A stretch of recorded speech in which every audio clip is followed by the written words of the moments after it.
A Câmara adiou a votação do projeto que cria uma política nacional de minerais críticos. Em jogo está algo de muita relevância, que é a ingerência, a capacidade de ingerência, melhor dito, do governo em acordos privados no setor. Essas discussões, elas têm lugar exatamente nas vésperas do encontro entre Lula e Donald Trump nos Estados Unidos. Há um enorme interesse americano em minerais de terras raras brasileiras. Provavelmente será um dos assuntos lá no encontro na Casa Branca, quinta-feira. Acompanhe. Lorival, a nossa reportagem focou especificamente na questão dos minerais críticos, que sem dúvida, por parte dos americanos, é recorrente. A referência deles a isso é do grande interesse deles. A pauta é muito abrangente. Considerando o Trump, sendo Trump, você acha arriscado tentar apostar no que, afinal de contas, eles vão chamar a atenção? Bom, o presidente Trump, ele gosta de negociar, mas ele gosta de negociar com negociadores firmes, com quem coloca obstáculos que ele possa superar. A União Europeia experimentou no ano passado o que é ser condescendente com o Trump numa negociação. Eles foram atropelados, o desprezo do Trump, que já dura décadas pela Europa, só cresceu. Já a China faz o contrário. Fontes lá do governo chinês dizem que o Xi Jinping tem falado que ele conseguiu crack the code do Trump, conseguiu entender como o Trump funciona. E aí, antes da reunião que ele terá com o Trump na semana que vem, ele está construindo uma série de obstáculos, está fazendo com que empresas chinesas não obedeçam às sanções impostas pelo Trump em relação ao refino do petróleo iraniano. São 5 empresas. É ilegal na China aceitar as sanções americanas, sanções secundárias. E aí também ele impediu que a compra de uma empresa chinesa pela Meta, e está colocando obstáculos. E ele sabe que o Trump chega e sente o desafio e gosta desse tipo de situação, desde que seja feito de forma bem balizada, com coerência e não como uma provocação gratuita, mas que tenha uma base que demonstre, não, eu estou te tratando do mesmo jeito que você me trata. Isso o Trump respeita. Então, deixa eu fazer um paralelo com o que você está falando, Daniel. O Lula está levando para lá o código Xi Jinping de lidar com o Trump? William, sabe que eu ouvi uma coisa absolutamente interessante, na minha opinião, e vou compartilhar com vocês, de um funcionário do governo americano, que notava o seguinte, que Trump tem uma visão muito messiânica de si próprio, inclusive a ponto de se retratar como Jesus Cristo. E nessa visão messiânica, ele se entende, se enxerga fazendo história em diversos momentos. E um dos momentos em que ele acredita piamente que fez história foi na Assembleia Geral da ONU, no ano passado, naquele discurso em que o teleprompter falhou, a escada rolante já tinha falhado, e ele expôs para o mundo todo, na cabeça dele, em um discurso de quase 1 hora de duração, como o sistema multilateral havia implodido para a emergência, para a ascensão de um novo sistema, de uma nova regra do mundo calcada pelos interesses americanos. E Trump pega esses momentos em que ele se vê fazendo história, momentos muito especiais para ele, e tem uma referência positiva, imensamente positiva, daqueles que estão à sua volta. Isso já tinha acontecido, por exemplo, quando ele sofreu aquele atentado no comício em que ele quase morreu. Na ONU, a última pessoa com quem Trump se encontrou antes de subir ao púlpito na Assembleia Geral foi com Lula. Então, que a memória afetiva de Trump com relação a Lula é tremendamente positiva.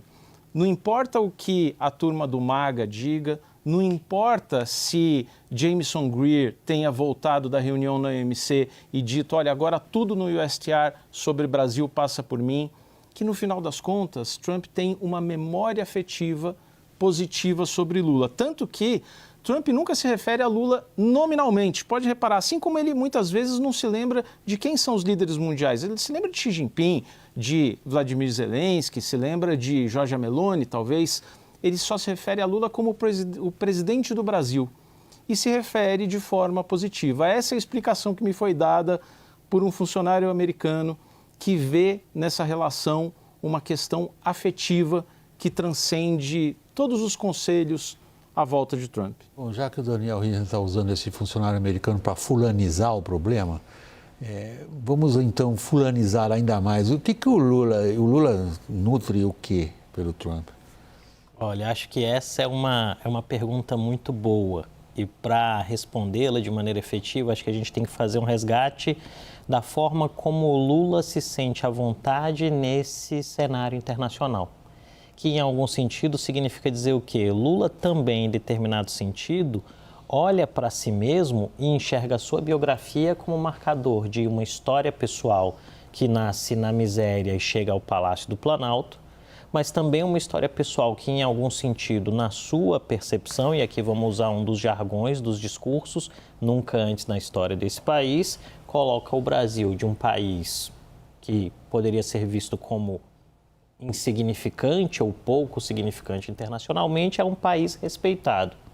Isso, inclusive, foi muito bem explorado. Se a gente lembrar o momento seguinte desse encontro muito bem narrado pelo Daniel, o Lula estava esfuziante nas Nações Unidas, dizendo, feliz, rindo, dialogando com os jornalistas, dizendo, olha, eu acho que rolou uma química mesmo, né? Eu creio que ele vai na bagagem com a ideia de que, mais uma vez, ele será tratado por uma grande liderança internacional com a deferência que ele acredita que merece ter, tendo em vista que ele colocou o Brasil, na sua concepção e daqueles que estão próximos dele, de uma divisão intermediária para uma primeira divisão daquilo que são as decisões, os negócios e a arena internacional como um todo. Caio, com que espírito o Lula vai à luta? William, a gente está falando também de um político experiente, né? 80 anos, mais de 50 de carreira política, então não dá para dizer que o Lula é bobo e do outro lado não tem bobo também. Então são dois encontros ali de pessoas experimentadas, talhadas já, que já superaram desafios e obstáculos ao longo da carreira. Acho que ele está indo com esse espírito, pelo que eu sinto aqui. Os diplomatas em torno do presidente da República entraram num modo aqui virando noite praticamente, justamente para preparar o presidente, treinar o presidente ali com os argumentos, o que está na mesa. Na verdade, é vista como uma negociação consequente de negociações que já estão em curso desde o ano passado.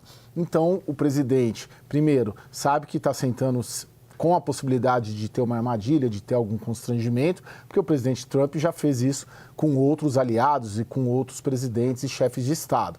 Então está indo com essa percepção também de que isso pode acontecer e se preparando para reagir também para essa situação. Embora isso não seja esperado, mas é uma possibilidade que está no cardápio e ele está alertado sobre isso. Do ponto de vista de conteúdo, está sendo brifado sobre as principais agendas que o Brasil tem em relação aos Estados Unidos. A principal, do nosso ponto de vista, é tentar frear o avanço da investigação da seção 301 para impedir o retorno de um tarifaço. Essa é a nossa grande demanda que será apresentada. E do ponto de vista de minerais críticos, que é o que o presidente está sendo brifado, que vai ouvir, certamente irá ouvir do presidente Donald Trump, sim, que aqui o Brasil está evoluindo justamente aqui nessa semana aqui no Congresso, no seu programa nacional para minerais críticos. Então, está se preparando, está ciente das armadilhas e também está ciente de que, saindo de lá, contando que a semana passada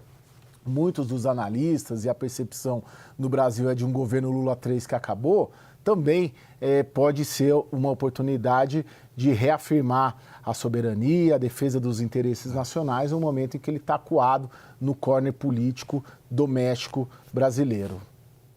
Era justamente esse ponto que você estava me sinalizando que você queria agora trilhar esse caminho que o Caio sugeriu.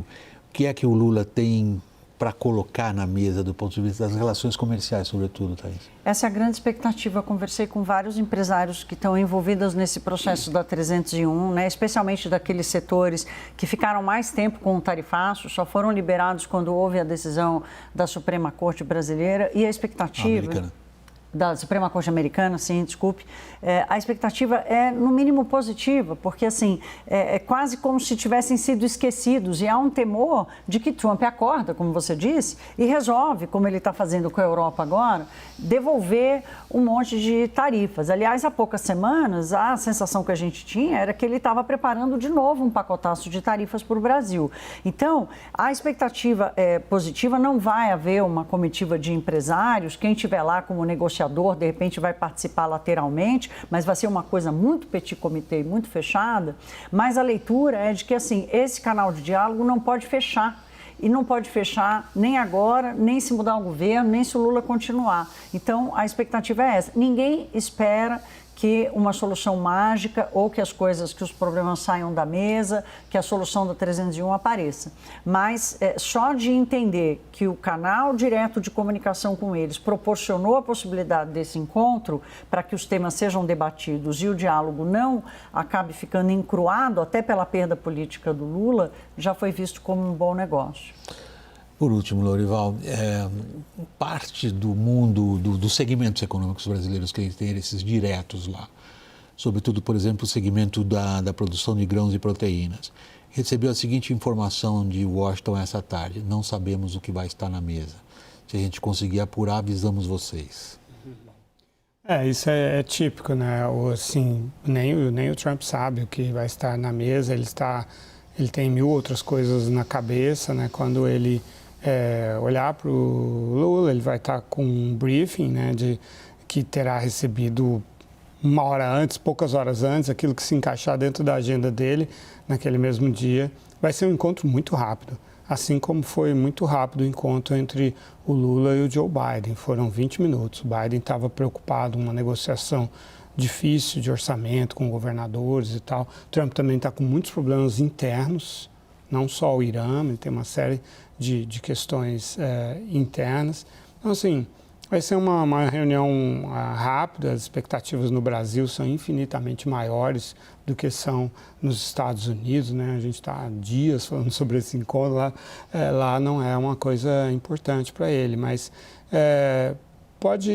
existem por isso mesmo oportunidades, assim como ele é muito intuitivo, e é isso. Acho que o presidente Lula tem que ter em mente é que, e o Lula tem muita experiência com isso, com negociação e tal também, é que o Trump é um negociador. Ele quer anunciar alguma coisa que seja interessante, que o coloque bem na fita, o deixe bem na fita. Pode ser minerais críticos. Acho bem ruim essa proposta do Conselho, essa ideia de que empresas estrangeiras não podem ser donas de coisas aqui. Você tem que ter uma regulação forte. Você tem como controlar tudo, exportação, importação, royalties. Você pode controlar tudo. A titularidade da empresa não tem a menor importância, mas isso é muito a visão da esquerda brasileira, do Lula e tal. Esse tipo de visão pode ser um obstáculo. Seria interessante se o Lula chegasse um pouco mais aberto e querendo ouvir mais do que falar. O Daniel tem uma última informação para a gente encerrar, Daniel? Eu falava há pouco no Palácio do Planalto, e muito rapidamente, não existe a menor possibilidade de se anunciar um acordo sobre minerais críticos e terras raras. Isso não está maduro o suficiente. Além de comércio, nossos interesses na seção 301 e Big Techs, Lula está sendo muito orientado a tratar de combate ao crime organizado e dizer que o governo brasileiro está muito interessado em chegar às cabeças do crime organizado. Nesse aspecto, ele pode mencionar com Donald Trump uma repatriação, uma volta, uma captura, vamos dizer assim, de Ricardo Magro, que é o dono da Refit, que está fechada e hoje mora em Miami, foi pego por operações da Polícia Federal. E está sendo aconselhado também a evitar, se possível, o tema Venezuela com Donald Trump.